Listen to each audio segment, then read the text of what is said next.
Hello friends, welcome back to this channel. दोस्तों, इस video में हम बात करने जा रहे हैं रिलायंस फ्यूचर को लेकर के।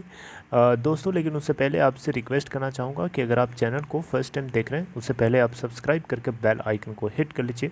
और डीमेट या ट्रेडिंग अकाउंट अगर आपको ओपन कराना है, डिस्क्रिप्शन बॉक्स में एक लिंक आपको मिल जाएगा अपस्टॉक में अकाउंट ओपन कराने के लिए। ओके दोस्तों, रिलायंस फ्यूचर को लेकर के लेटेस्ट अपडेट मैंने आप लोगों के साथ ऑलरेडी शेयर किया हुआ है। आप देख सकते हैं यहाँ पे, Supreme Court to hear Future Group Amazon plea over Reliance deal. आपको बताना चाहूँगा, दिल्ली हाई कोर्ट ने जैसे ही फ्यूचर रिटेल की डिमांड को फ्रीज़ कर दिया कि ये शेयर होल्डर्स और क्रेडिटर्स के साथ मीटिंग नहीं करा सकते, इसको चैलेंज करने के लिए, यानी दिल्ली हाई कोर्ट को चैलेंज करने के लिए सुप्रीम कोर्ट के अंदर फ्यूचर ग्रुप पहुंच जाता है। और सुप्रीम कोर्ट के अंदर अमेज़ॉन भी पहले से पहुंचा होता है कि इस डील को या इस मीटिंग को ना होने दिया जाए।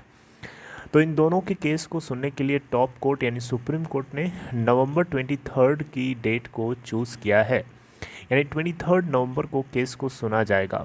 और इससे पहले फ्यूचर ग्रुप से सुप्रीम कोर्ट ने कहा है कि आप किसी भी तरीके से किसी दूसरे फोरम पर इस मुद्दे को लेकर के अप्रोच ना करिए जब तक कि सुप्रीम कोर्ट इस केस को नहीं सुन लेता। दोस्तों, ये बात आपको मैंने पहले बताई हुई थी, लेकिन दोस्तों हम इस वीडियो में बात करने जा रहे हैं कि क्या competition commission of India CCI, जिसको हम बोलते हैं competition commission of India market watch dog, क्या इसको अमेज़ॉन ने कुछ खिलाया पिलाया है या क्या? मतलब इस तरीके से बोलना थोड़ा सा अजीब लग रहा है, ऑकवर्ड लग रहा है। लेकिन दोस्तों ये आप लोगों में से किसी ने कमेंट किया था CCI को लेकर के, तो मुझे लगा कि इसके ऊपर एक बार बात करना बनता है। दोस्तों, आपको बताना चाहूँगा, अमेज़ॉन, ये मैंने आपको अपडेट दिया है, मैं आपको अभी उसका प्रूफ नहीं दिखा पाऊँगा, लेकिन आपको याद हो जाएगा अगर मैं याद दिलाऊँ, अगर आप सुने होंगे, जानते होंगे तो। दोस्तों, मैंने आपको बताया था कि बहुत सारे कांग्रेस के लीडर्स, अपोजिशन लीडर्स और बहुत और पार्टीज़ के जो अपोजिशन लीडर्स हैं, उन सभी ने अमेज़ॉन की तरफ से कुछ 8,000 करोड़ रुपए के आसपास का अमाउंट जो है, 8,000 करोड़ रुपए के आसपास का अमाउंट जो है, ये एक तरीके से रिश्वत के रूप में कहीं देते हुए जो है पाया गया, जिसको लेकर के बहुत सारे क्वेश्चंस उठाए गए थे। मेरी बात समझ रहे हैं कि ये पैसे कहाँ से आए, क्यों आए थे, क्या ये रिश्वत दी गई है या किस लिए, ये मतलब बहुत बड़ा ये क्वेश्चन उठा था इसको लेकर के, राइट। लेकिन वो क्वेश्चन ही रह गया, यानी क्वेश्चन का आंसर नहीं मिल पाया कि वो 8,000 करोड़ रुपए के आसपास का अमाउंट अमेज़ॉन ने किस लिए दिया था, किसको दिया था, क्या पीछे उसके कारण था, राइट। लेकिन हम रही बात कंपटीशन कमीशन ऑफ इंडिया, तो देखिए, जब तक हमारे पास या आपके पास प्रूफ ना हो तब तक किसी को एलेज करना ये रिस्की होता है, और क्योंकि सामने वाला आपके ऊपर उल्टा केस भी कर सकता है कि आप प्रूफ है आपके पास ये बात बोलने का, आप कैसे बोल रहे हैं। तो इसलिए मैं कंपटीशन कमीशन ऑफ इंडिया को डायरेक्टली ब्लेम नहीं करूंगा कि कंपटीशन कमीशन ऑफ इंडिया ने घूसखोरी घूस खाई है अमेज़ॉन से, जिसको लेकर के वो फ्यूचर ग्रुप के फेवर में, फ्यूचर ग्रुप को सही डिसीजन या सही तरीके से उसको प्रोटेक्ट नहीं कर रहा, जबकि उसका हक बनता है।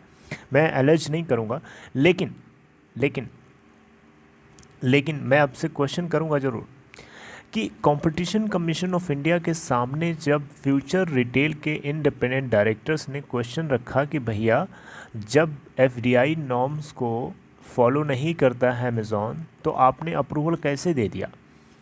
दूसरा क्वेश्चन खड़ा किया इन लोगों ने कि जब future retail limited, future coupon limited के साथ में अमेज़ॉन को एग्रीमेंट करना था, तो उसमें फ्यूचर रिटेल लिमिटेड को इनडायरेक्टली क्यों एक्वायर करने की कोशिश करी?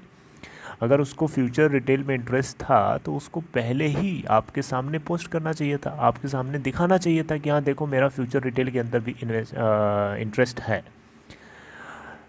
Otherwise competition commission of India इसको रिजेक्ट भी कर सकता था।